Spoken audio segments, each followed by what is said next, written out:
Ya estamos de regreso, gracias, en sintonía en el 88.1 de frecuencia modulada en radio, en el 8.1 canal de televisión abierta en la Ciudad de México y en YouTube en el canal de La Octava. Gracias por seguir en sintonía y bueno, pues tenemos hoy una mesa de periodistas. Usted sabe que en estas mesas ponemos los temas que sean necesario, con claridad, con precisión, con libertad y con honestidad periodística. De tal manera que hoy vamos a hablar sobre varios temas con Miguel Vadillo, director de la revista Contralínea, a quien doy la bienvenida. Miguel, bienvenido. ¿Qué tal, Julio? Buenas tardes. Buenas tardes, Miguel. En un ratito más llega Arturo Rodríguez, reportero de Proceso. Cuando llegue lo incorporamos casualmente a esta misma mesa. Mientras tanto vamos a aprovechar su ausencia, Miguel, para hablar de todos estos temas. ¿Qué te late que empecemos a platicar? Bueno, acaba de empezar el segundo periodo del rector de la Universidad Nacional, Enrique Graue. Tomó posesión, otros 4 años estará al frente de la Universidad Nacional, nuestra máxima casa de estudios, y en su toma de posesión, su continuidad, habló de las dificultades que hay en la Universidad Nacional y de esta circunstancia que se ha presentado en los últimos días de las denuncias de violaciones, acosos en contra de estudiantes, profesoras y personal, mujeres del área administrativa. Es un tema delicado, Julio, es un tema relevante y hoy te quería comentar algunos datos que me parecen que reflejan la problemática que existe en este sentido y creo que es sumamente grave. Sí, adelante. Están dando el dato oficial de 950 denuncias. 950 denuncias en los últimos 3 años. De estas 950 denuncias que se presentaron por hostigamiento sexual, acoso, violaciones, desapariciones, secuestros y hasta feminicidios. Bien, de estas 950 denuncias que se presentaron de manera formal, 500 denuncias ya se aplicaron sanciones. O sea, hay 500 sanciones que van despidos, amonestaciones, en fin. Lo que me llama la atención que de estas 500 sanciones no hay una sola denuncia penal ante la justicia, Julio. Y si estamos hablando de acoso, de hostigamiento sexual, violaciones en contra de estudiantes, profesoras, personal administrativo, no basta solamente con despedir a los profesores o a los trabajadores de la Universidad Nacional, que déjame decirte, como tú sabes, son más de 300,000 personas las que laboran en la Universidad Nacional, entre los que trabajan y estudian. Si consideramos que son alrededor de 1,000 denuncias que sí pasaron a tribunales, 500 personas, hombres, ya fueron sancionados, 450 más están en proceso de ser sancionados, pero si hablamos de alrededor de 1,000 denuncias que ya fueron aceptadas, ¿cuántas más no han sido denunciadas, Julio? Si tenemos el parámetro de la violencia en México, en donde solamente 1 de cada 100 delitos cometidos se resuelve, la gran mayoría no se denuncia, no hay confianza en la autoridad. Bueno, pues este fenómeno se está reproduciendo en nuestra máxima casa de estudios, que para mí es preocupante. Me parece que es un número alarmante para que no se haya puesto atención en los 4 años que lleva el rector actual, Enrique Graue, que va a continuar otros 4 años, que no haya verdaderos protocolos de prevención, de seguridad, de sanciones, e inclusive ir más allá, presentar denuncias penales. Me parece que esto mandaría un mensaje a la comunidad de hombres, que es la mitad de estos más de 300,000 en la Universidad Nacional. El hecho de que haya ya 1,000 denuncias formales en apenas 3 años es alarmante, Julio, hablando de la Universidad Nacional. Claro, y el discurso del propio rector Graue diciendo que no cederá ante este tipo de amenazas y amagos, que se va a buscar la justicia, pero pues con un aire discursivo muy enérgico. Bien, qué bueno que haya esa energía en el discurso, pero pues se necesitan acciones concretas, porque lo que hoy está sucediendo en la máxima casa de estudios es un problema generalizado de este abuso, acoso y hechos delictivos contra las mujeres. De tal manera que yo creo que debería de, como tú lo dices, de pasarse a otro tipo de acciones. Verdaderas acciones, Julio, que puedan frenar, que puedan sancionar. No basta con el despido Claro, de un trabajador. En algunos casos son amonestaciones, memorándums. Entonces hay una burocracia que no permite que avance esto y que es permisible a todas estas violaciones en contra de las mujeres. De ahí se vinieron una serie de protestas que paralizaron facultades, entre ellas ciencias políticas, donde yo estoy dando clases, filosofía y letras y otras más. Y lo que siento, he participado en algunas reuniones, lo que siento hay una inconformidad de los profesores del grupo directivo de la universidad por la toma de instalaciones. Está bien que se preocupen, que les moleste, que han tomado instalaciones, que hay pintas, que hay señalamientos, que se están utilizando las redes para hacer señalamientos, a veces no probados, y está bien que haya preocupación por esto. Sin embargo, es más grave el hecho mismo, de los datos duros que ellos mismos han aportado, que hablamos de 1000 acusaciones formales en contra de profesores, trabajadores de la Universidad Nacional.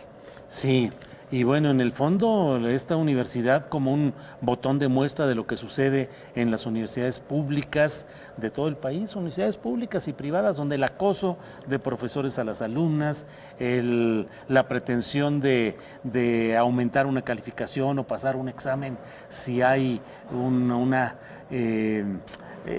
se cede a las pretensiones o al acoso sexual, pues es una práctica generalizada y en ese esquema estamos. Faltan muchas cosas por resolver dentro de la universidad y pareciera, ¿crees, Miguel, que con este nuevo periodo de Enrique Graue haya un acompasamiento a los vientos de cambio que en diferentes matices se están dando en el resto de la sociedad? ¿O seguirá siendo la UNAM una isla controlada por un grupito en el poder que mantiene las cosas más o menos equilibradas? Pues yo deseo que ya no sea así.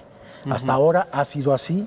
Me parece que hay una comunicación muy estrecha entre el rector y el nuevo gobierno, que es el que ha irrumpido en toda la parte política y económica, social del país.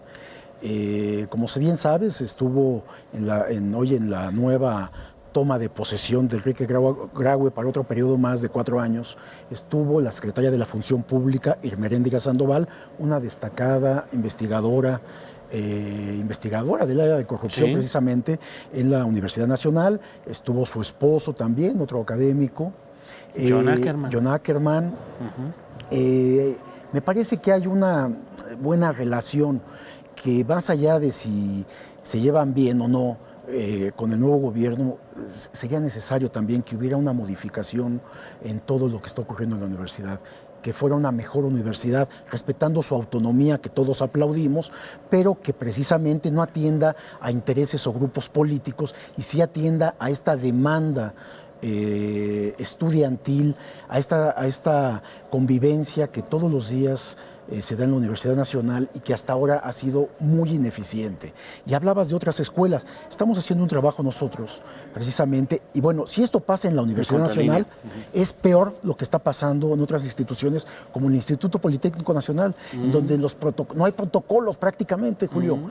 La universidad apenas hace 3 años aplicó un protocolo que hasta ahora se ve ha sido fallido, no hay la menor duda.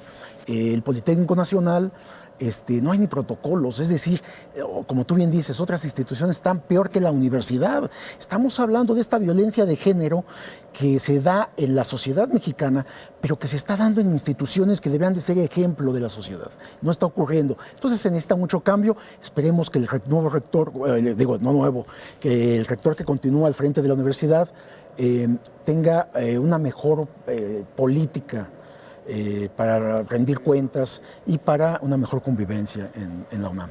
Miguel Vadillo, pues este día ha estado dominado por la información relativa al desfile cívico-militar en sí, que es una recuperación de una tradición de celebrar el inicio de lo que hoy es este Estado mexicano con sus instituciones, la Revolución Mexicana, pero también el conflicto con los grupos campesinos instalados en San Lázaro, en la sede de la Cámara de Diputados, y que han sido impedidos de trasladarse porque querían irrumpir en el desfile cívico-militar. ¿Cómo has visto este proceso de las protestas en busca de reajustes hacia el presupuesto y las expresiones de esta noche y hoy en que han sido encapsulados estas movilizaciones? Pues fíjate que lo tenían que hacer porque para evitar enfrentamientos, estos movimientos, todos estos grupos acostumbrados a vivir del erario, dinero que bajaba del presupuesto público y se quedaba entre un grupo, grupos de liderazgos ahí, manipulando todo el recurso que no bajaba a los campesinos, a los obreros, como se ha venido haciendo todo el siglo pasado. Ahora con un nuevo gobierno, pues ha dicho no más, se va a repartir de manera directa a los campesinos, a los ejidatarios, de tal manera que yo aplaudo esta decisión, que no se siga fomentando este corporativismo campesino, sindical, que tanto daño ha hecho a este país y que ha enriquecido a personajes muy identificados, tanto del área del campo, organizaciones que recibían miles de millones de pesos y recursos que no bajaban a quienes en realidad lo necesitaban. Por supuesto que esta organización, este mecanismo de nueva administración de recursos públicos, pues todavía tiene muchas fallas, Julio. Hay que ir ajustando, pero estamos hablando del primer año, ¿no? Entonces a mí me parece bien que no les permitan esta continuidad de desvío de fondos y que el dinero esté bajando a los responsables. Y uno se pregunta cuál es su malestar si sí se está dando el dinero, pero de manera directa, ¿no? No creo entonces que estas protestas tengan el único fondo es desviar los recursos públicos, seguirse aprovechando de esta presión que hacen precisamente con estas manifestaciones. Tienen rodeado al Congreso, amenazaban con interrumpir en el desfile para que, pues, entorpecer todo esto que se estaba haciendo, ¿no? Entonces me parece bien. Bien, pues ya está con nosotros Arturo Rodríguez. Muchas gracias por estar, Arturo. Bienvenido. Julio. Gracias.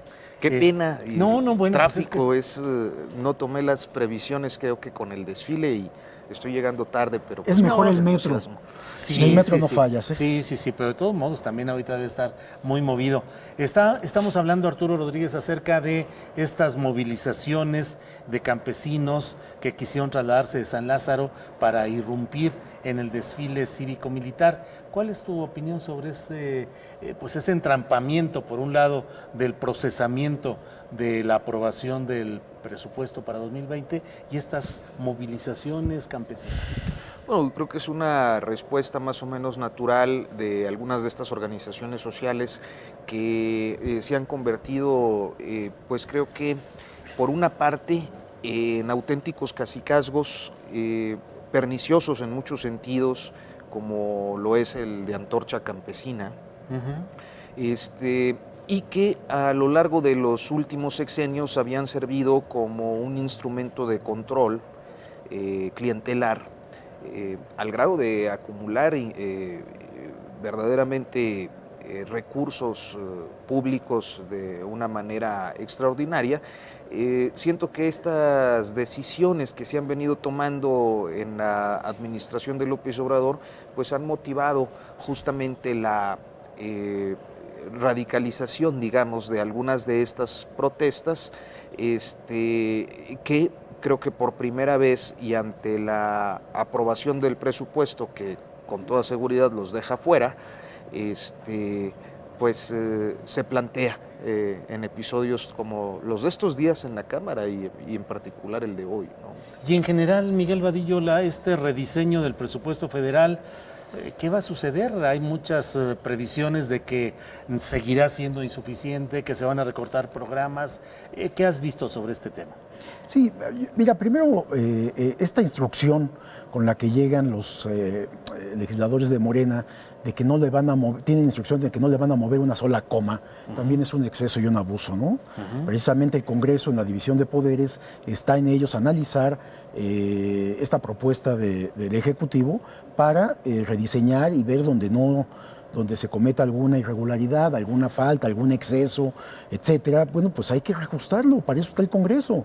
Entonces también hay un abuso para empezar en este sentido. Por el otro, estamos, como lo ha señalado el presidente, en momentos de austeridad importantes, en donde se está rediseñando toda la política social.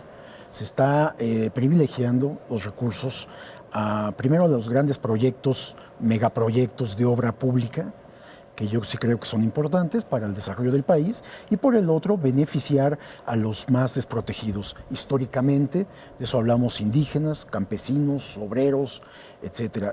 Todos estos recursos que se están dando a apoyos, pensiones, se está dando recursos a estudiantes, a madres solteras, a personas de la tercera edad. Para mí sí es muy importante. Ahora hay protestas porque se está dando este dinero y no se debe de regalar dinero. Sin embargo, antes se lo robaban, Julio. Vivimos en un momento de una profunda crisis económica en donde el 80 millones de mexicanos, las 2/3 partes, viven en algún nivel de pobreza, hasta la pobreza extrema. De tal manera que este nuevo rediseño en la política económica, en la política social, para mí sí es clave y sí habría que revisar con lujo de detalle cómo está todo el presupuesto, pero yo sí estoy de acuerdo que se canalicen más recursos a los que menos tienen. Yo apoyo esta medida. Arturo. Sí, y yo creo que un añadido, coincidiendo en buena medida con el maestro Vadillo, es que esta administración decidió eliminar las intermediaciones, que a esto atiende en buena medida este tipo de protestas como Antorcha o la UNTA, que servían, insistía yo, como filtros de control clientelar, a partir de ser ellos quienes repartían pues, los programas sociales, y que por otra parte el intento o el plan de eliminar, como ya se viene haciendo con este tipo de reparto de recursos en el caso de los adultos mayores o de las personas con discapacidad y de pues, los demás programas que vienen arbolando esta administración, me parece también significativo observar cómo en estos días, ante un reposicionamiento de la oposición que me parece que surge a partir del 17 de octubre y que ha venido construyendo diferentes posturas que han tenido mayor impacto que en el resto del año de gobierno, llegan a la discusión temas que en realidad nunca estuvieron, ¿no? A propósito de este tipo de programas sociales, yo me refiero concretamente al tema de las pensiones para adultos mayores, que genera toda una discusión cuando justamente, y a propósito de lo que dice Vadillo, el sexenio pasado desaparecieron 12,000 millones de pesos del programa de pensión a adultos mayores indígenas y en el periodo de MID, en Sedesol, y nunca se habló de racismo y nunca se habló de por qué les estaban privilegiando, no, ni siquiera se habló del fraude que habían cometido con inflando ese padrón.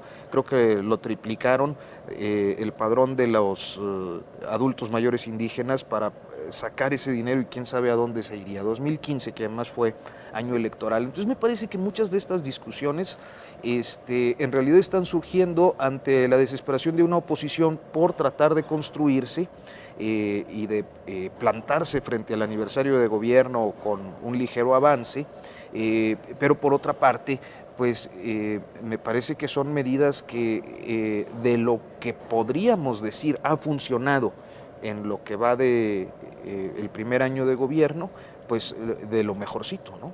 Los invito a que hablemos sobre el caso de la señora Rosario Piedra Ibarra. La elección, el proceso en el Poder Legislativo, específicamente en el Senado, la condición de miembro de un órgano directivo de Morena. Finalmente ella formó parte de un consejo de Morena en Nuevo León, y desde luego las reacciones en contra de ella, pero también no sé si las probabilidades de que su llegada a la comisión significara aire fresco y una forma distinta de abordar este tema desde la CNDH. Fíjense que yo he consultado con amigos abogados, juristas, si se puede hacer algo después que el Senado de la República ya falló, ya le dio el visto bueno, ya está aprobado. ellos me decían que no se puede hacer nada. Que pase aquí una visita aérea con un helicóptero, que aquí estamos en el patio de la Octava en el centro histórico, y bueno, pues escucha todo esto. Perdón. Sí, que ya no se puede hacer nada, ya es un caso aprobado por el Senado de la República, ya más alegatos que se hagan, etcétera. Ahora, para mí, ¿qué significa, no? Porque también está la protesta, es que Rosario Piedra Ibarra no es Rosario Ibarra de Piedra, pues nadie ha dicho que sea su mamá. O sea, no entiendo esta discusión, y luego diciendo que ella no es una luchadora social, la tratan de descalificar, que está medrando con la muerte de su hermano, con la desaparición de su hermano, etcétera, etcétera. Es muy mezquino toda esta parte. Era urgente un cambio en la política de el máximo órgano de la defensa de los derechos humanos, la CNDH. Me parece que es muy sano que una persona con este perfil, que viene de la sociedad civil, alguien que ha vivido en carne propia toda la represión, todos los abusos del Estado, del poder, esté al frente de este órgano. Yo sí lo aplaudo, la felicito, y que haga caso omiso. Ella ya fue aprobada por el Congreso, por el Senado de la República, y no nos va a dar marcha atrás. Ahora, vamos a estar vigilantes y pendientes del trabajo que lleve a cabo. Tiene que reunir un equipo capaz, eficiente, que además se la están facilitando porque están renunciando la mayoría.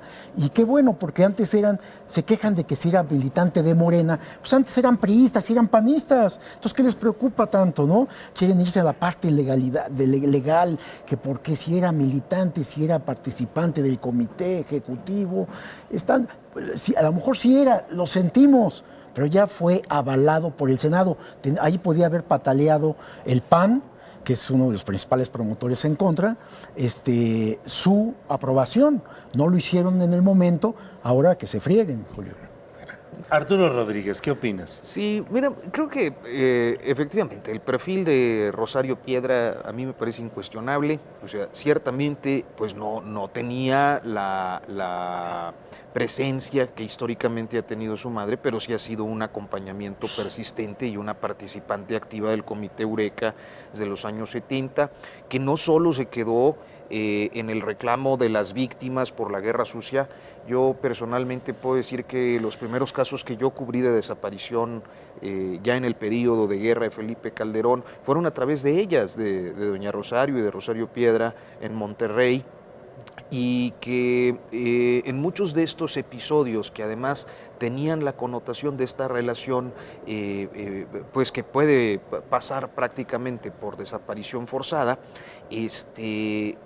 fueron ellas quienes los impulsaron, como el de los 35 petroleros de Cadereyta, Sí, que claro. fue uno de los casos que ellas pues expusieron y acompañaron en algún momento, sobre todo en la primera etapa. Entonces, me parece que estas trayectorias son incuestionables para los demócratas, para los liberales, para quienes hemos estado siguiendo los procesos represivos y el autoritarismo mexicano en estas décadas, pero sí lo son, sobre todo para ciertos sectores muy conservadores o de las élites empresariales, particularmente el caso de Monterrey y de la élite regiomontana, que tiene ahí el antecedente pues de este episodio de la 23 con Eugenio Garzazada, que ellos no logran disociar, y que creo que incide de manera muy directa, particularmente en las bancadas del PAN y de un sector de Movimiento Ciudadano, en un momento, y esto creo que es importante también observarlo, porque creo que nos marca un antes y un después en la posición del proyecto obradorista en el ámbito legislativo, de un momento de descomposición interna de Morena, que entre sus luchas facciosas intestinas termina desgastando el proceso legislativo y por lo tanto a la ombudsperson, a Rosario Piedra, que efectivamente ya es por lo visto incontrovertible su ascenso a la comisión, y que me parece que es uno de los asuntos que tenemos que tener muy en el análisis y muy en la observación, porque en buena medida pudiera estarse repitiendo este tipo de expresiones de los asuntos públicos del país originados en los pleitos facciosos dentro de Morena, más en este momento de pues intentos fallidos de renovación de dirigencia nacional. Sí, pero fíjate, antes tenías los que ocupaban la CNDH, la presidencia, eran o venían de la Procuraduría General de la República y pasaban a ser defensores de derechos humanos, o salían de la CNDH y pasaban a ser procuradores generales de la República. O sea, estos brincos, un defensor de derechos humanos pasar a ser, manejar la Policía Federal, a todos estos grupos del Ministerio Público, en donde la corrupción en los últimos 30 años ha sido brutal. Uno dice, ¿por qué no se quejaron entonces? No, sí, es la primera vez que hay ¿no? Una comisión de derechos humanos en manos de las víctimas, digámoslo como es. Y eso vale ¿no? todo, ¿no? Así es. Les pido que me permitan pasar a una pausa para fines publicitarios y que regresemos para preguntarnos qué va a pasar con estos gobernadores y alcaldes panistas que dicen que desconocen a Rosario Piedra y que no van a aceptar ni a recibir sus recomendaciones. Ya volvemos.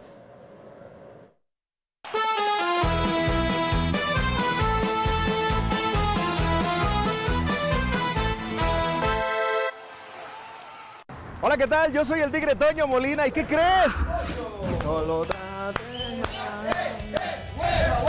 No. A mí me contrataron solamente para presentar, no para bailar ni nada de que tuvo, no. Bienvenidos a la lista de popularidad de los Estados Unidos aquí en el Play 8 y tengo que hablar en inglés para que todos entiendan en Estados Unidos. Así que tercer lugar, aquí las tenemos. Damas y caballeros, bienvenidos a esta sección que se llama Lo que no sabías de... ¿Será verdad o será mentira que el talentosísimo Marco Antonio Solís, allá en su infancia, bueno, pues cambiaba llantas en una vulcanizadora y también era repartidor en una farmacia? El Vaticano lanza un rosario inteligente que se conecta con el móvil al hacer la señal de la cruz. ¿Qué tal, amigos? Yo soy Dalia Sosa y su ritmo colombiano. Y hoy toca chiste. Te espero semana a semana en Play 8 por la octava a través del 8.1. Una cosa es que no te caiga bien y otra cosa es caerle encima. Una cosa es aceptarles mucho y otra cosa es aceptarles todo. Una cosa es no querer despertarte y otra cosa es no poder levantarte. ¿Y tú qué eliges? La decisión es tuya. Escuchemos primero. Juntos por la paz. Oye, Cris, te tocan las quesadillas. Yo las pagué la vez anterior. Es que no traigo lana, todavía no es quincena. Pues sí, efectivamente, ya se acabó toda la lana. Oye, ¿y si invitamos a un famoso y le gorreamos las quesadillas? Pues de una vez, ¿no? Luego. Yo soy Alex Aguilar. Y yo soy Cristian Rodríguez. Y nosotros somos... ¡Gorrones!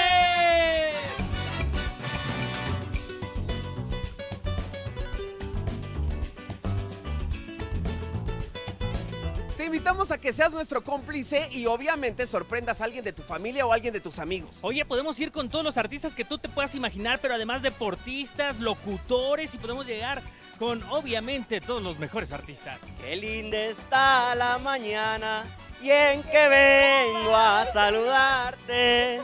Venimos todos con gusto y placer a felicitarte. Muchas felicidades.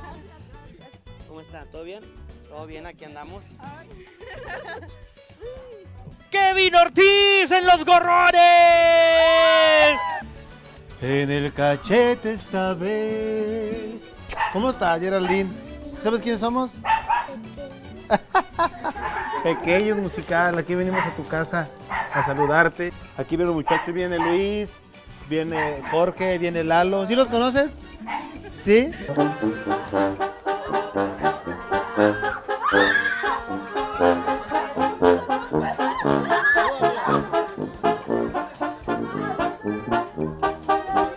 más, invítanos hasta la cocina de tu casa porque te vamos a meter allá a los artistas a que cocinen contigo, a que se la pasen bien contigo y obviamente a que sorprendan a alguien de tu familia, ¿verdad, Cristian? A compartir los alimentos, a disfrutar la sobremesa, a lo mejor te van a cantar hasta el oído. No hay salsa, no hay No, pero ya trae la salsa en chicharrón, ¿no? A ver, la técnica del agarrado, a ver, ¿es importante? Totalmente, aquí. El dedito chiquito tiene que ir levantado, ¿no? ¿Es la técnica? No, yo no lo levanto.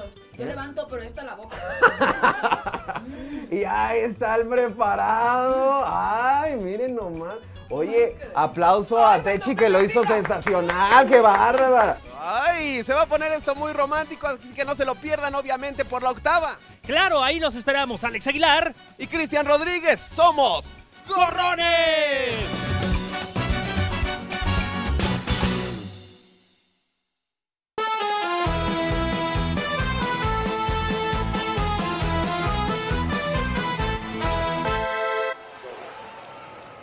Ya estamos de regreso en la octava. Ya sabe usted que la puede escuchar en el 88.1 de radio en la FM, en el 8.1 canal de televisión abierta en el Valle de México y en YouTube en el canal de la octava. Seguimos en esta mesa de periodistas con Arturo Rodríguez y con Miguel Vadillo. ¿Qué va a pasar con estos gobernadores y presidentes municipales? Les leo un poco lo que nos ha enviado Víctor Gamboa, reportero de La Octava, quien nos dice: el coordinador de Morena en el Senado, Ricardo Monreal, reconoció que los gobernadores y presidentes municipales del PAN están en su derecho de desconocer a Rosario Piedra como titular de la Comisión Nacional de Derechos Humanos. Sin embargo, advirtió que las autoridades que desconozcan las recomendaciones que emita tendrán que enfrentar los juicios políticos que se interpongan para destituir a esas mismas autoridades. Ha dicho Monreal: no es correcto, no es una buena idea, ni siquiera es inteligente, menos brillante mandar al diablo las instituciones. Me parece que es una mala idea. ¿Cómo la ven? Bueno, a ver, las recomendaciones de la CNDH históricamente las toman o las desechan y no pasaba nada absolutamente. En este caso concreto, lo que se está viviendo, además con esta posición tan radical de estos hombres de la derecha, ultraderecha, me parece que la sanción, más allá del juicio político que podían instaurarles el Congreso, etcétera, etcétera, me parece que la sanción es social. El juicio va a ser social. Van a ser observados y criticados ante recomendaciones que desechen o que no acepten. Se supone que todas no van a aceptar ninguna, pero la población va a conocerlas a fondo.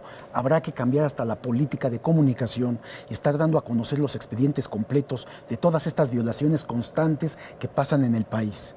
Que no se trata más que de abusos a los más desprotegidos, Julio, históricamente, a los que menos tienen, ¿no? Arturo Rodríguez. Yo creo que es natural que haya un posicionamiento, sobre todo por la forma en la que se desarrolló el proceso legislativo y que creo que por primera vez vulnera la posibilidad de construir estas mayorías que había logrado Monreal a lo largo del año prácticamente en todo. Sí. En muchas de en estas. algunos casos unanimidades. Insólitas. Y que yo decía hace unos momentos que es un buen momento de la oposición. A partir del operativo de Culiacán, logran posicionar temas en los que efectivamente es válida su posición, dado que hay, pues en una sociedad que se espera sea plural, la posibilidad de que una oposición pues efectivamente cumpla su papel, que es oponerse y construir a partir de los disensos con quien es mayoría, que es quien está en el poder.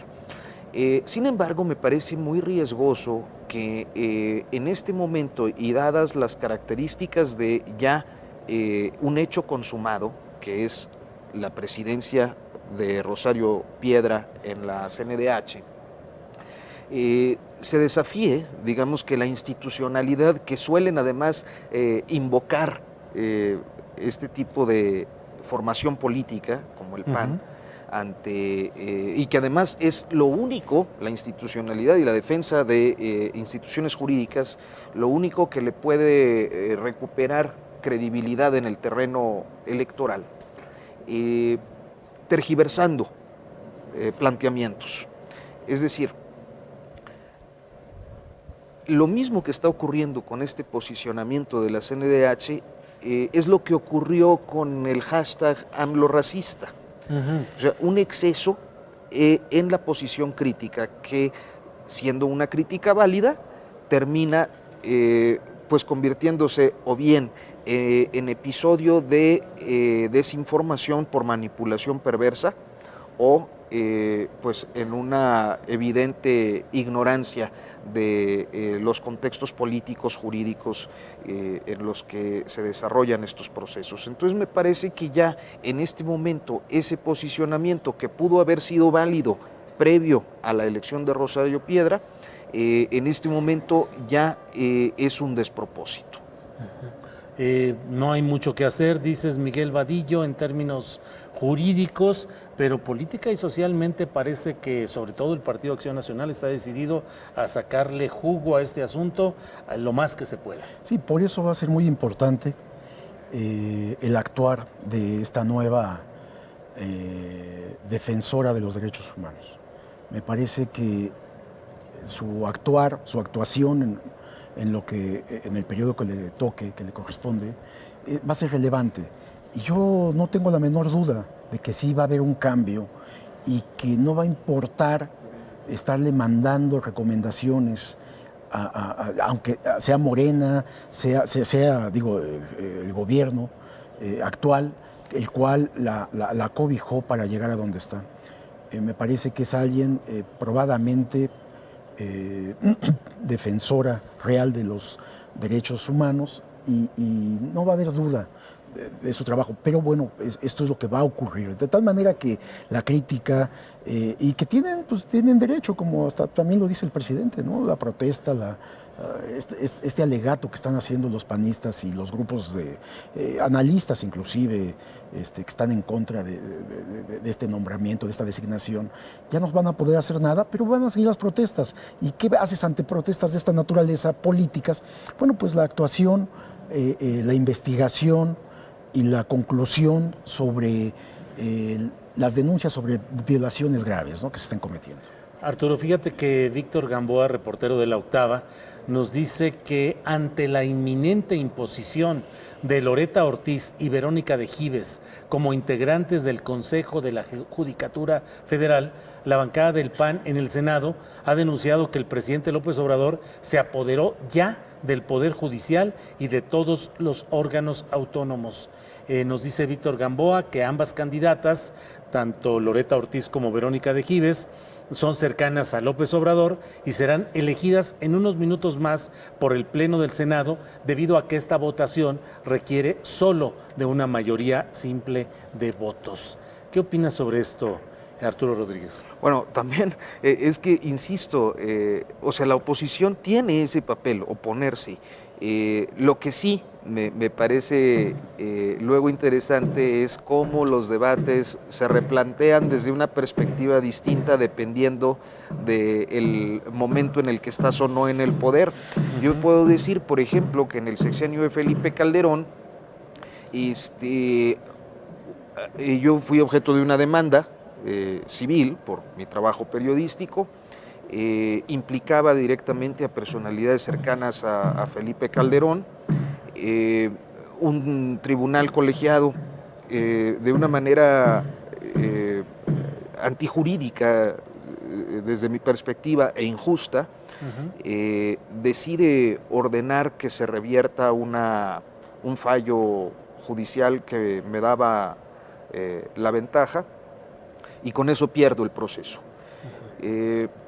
Un año después, los magistrados que participaron en ese tribunal colegiado y que favorecieron al compadre de Felipe Calderón, siendo este presidente, y que además era senador y presidente de la Comisión de Justicia en el Senado, son propuestos a la Judicatura Federal, ¿no? Es decir, no es como que estemos ante un fenómeno nuevo de que un presidente pues plantee a sus actores de confianza en los espacios del Poder Judicial o de los organismos autónomos, pero insisto, a eso hay que añadirle el exceso. Es decir, no son todos los organismos autónomos, o sea, no es como que ya tomó el INE, no es como que ya tomó el INAI, no estamos hablando todavía de eso. Sí hay una situación, en el caso concreto de la CNDH, sí hay una orientación que nos puede conducir a concluir que en un futuro, o a prospectivar que en un futuro pudiera tomar otros organismos autónomos, pero no me parece que sea algo definitivo. En todo caso, todavía está pendiente. La política, la mala política en esta ocasión le hizo daño, mucho daño, a una personalidad que no tenía mácula, como es el caso de Rosario Piedra. Y ahora, pues sí, a Rosario Piedra le va a tocar tener que mostrar o demostrar su compromiso con la materia, más allá de su compromiso con la Cuarta Transformación o con el presidente de la República. Pero insisto, creo que de pronto hay excesos discursivos y hay que mantenerlos luego pues en los márgenes de lo que es. Miguel Vadillo. Sí, me parece que finalmente el poder es natural en el ser humano de tener un control total. El actual gobierno no está lejos de eso también. Como bien dice Arturo, ya lo explicó, esto ha sucedido en cada sexenio, cada gobierno, priista, panista, ahora es Morena, y más que Morena es López Obradorista, más bien. Pero se están dentro de los marcos legales, es decir, al presidente le das la oportunidad de presentar ternas, en algunos de los casos, pues las presenta y finalmente va a poner a la gente que él considera afín a esta nueva política de gobierno, ¿no? Efectivamente, el Poder Judicial ha estado marcado históricamente por una enorme corrupción que yo considero es más grave la corrupción del Poder Judicial que en cualquier otro poder, porque ahí se juega y se juzga la libertad y el patrimonio y la vida de las personas. Es más grave la corrupción en estos órganos de justicia. Debe de irse trabajando en ese sentido más bien, ¿no? Que empiece a aplicarse ley sin que haya dinero de por medio, sin que haya pagos, sobornos, chantajes, porque esto tiene que cambiar. Ha sido una corrupción brutal en todas las áreas. Y estos nombramientos que se están dando, que ahora ya se ve gente allegada al presidente o a su grupo político, me parece hasta natural a mí, no me preocupa. Más bien deben de vigilar que estas personas que sean designadas, y vamos a vigilar, de eso se trata, los periodistas tenemos que hacer este trabajo, vamos a vigilar que tengan una buena actuación, ¿no? Ya se consumó, digamos, ya fue realizada esta elección. Ya quedan Loreta Ortiz y Verónica de Gives como consejeras de la Judicatura Federal. Estarán en ese cargo los próximos 5 años. Y bueno, ya nos quedan pocos minutos, pero me gustaría cerrar esta interesante plática que han ofrecido ustedes, preguntándoles cómo ven este tema de la próxima, la caravana que anuncia Javier Sicilia, de Morelos hacia acá, la visita de parte de las familias Levarón y otros de mormones de Chihuahua a Estados Unidos para invitar a que el gobierno de Donald Trump pueda intervenir en la solución, dicen, de los problemas que se han tenido. Les comento que empresarios de Morelos manifestaron que no están de acuerdo con las declaraciones del gobernador Cuauhtémoc Blanco Bravo, quien ha dicho que los resultados de estrategia de seguridad están bien, gracias a Dios. Directivos de cámaras industriales y de comercio han dicho que no es así, que hay muchos problemas. Esto nos lo ha reportado el corresponsal en Morelos, que es Héctor Raúl, quien ha estado informándonos de todo este tema. Pero, pues, ¿cómo ven estas caravanas o estos actos que vienen? Mira, yo creo que es importante establecer que Javier Sicilia, con todo y lo que alguien pueda o no estar de acuerdo con él, siempre ha mantenido una posición ajena a los partidos políticos. Y creo que en buena medida esa es la clave o el origen de sus desencuentros con Andrés Manuel, particularmente por no posicionarse en 2012 a favor de su campaña presidencial. Dicho lo anterior, me parece que ha mantenido, siendo él mismo una víctima, pues un discurso relativo a la atención de las víctimas y a la reducción de la violencia. Lo hizo con Calderón, lo hizo con Peña, me parece que lo está haciendo ahora, dentro del marco de pues lo legítimo que puede ser cualquier expresión ciudadana, y me parece que no hay, como plantea el presidente López Obrador, una actitud beligerante, por el contrario, sí de construir diálogos y hacer propuestas.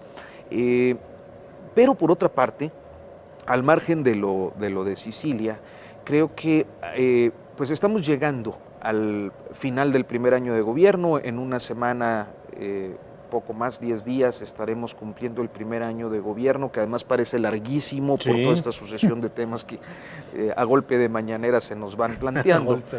Pero también, como parte de eso, pues sí, un mayor activismo y una oportunidad de los opositores, y yo diría muy rápidamente que en este contexto, pues el gran pendiente, o uno de los grandes pendientes junto con el económico, es el de la seguridad.